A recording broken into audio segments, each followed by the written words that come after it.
Sekolah Olahraga Negeri Sriwijaya Palembang, Sumatera Selatan akan jadi tuan rumah Pekan Olahraga Pelajar Nasional tahun 2023 mendatang. Popnas rencananya digelar pada Agustus 2023 menjadi keuntungan untuk SONS Palembang karena para atlet pelajar asal Sumatera Selatan bisa mengukur kemampuannya. Keuntungan yang paling yang kami harapkan adalah SON ini harus dikenal dari seluruh pelosok. Kita dikenal dari Provinsi Sumatera Selatan, seluruh kabupaten kota, dan sekarang mungkin kita juga nasional. Mengapa demikian? Di gelaran ini ada Sidoarjo, sekolah olahraga, ada yang di Jakarta, Ragunan, dan kita ingin kita terkenal itu.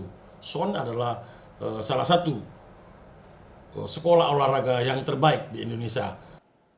Ada sekitar 35-40 cabur yang dipertandingkan pada Popnas 2023 tersebut.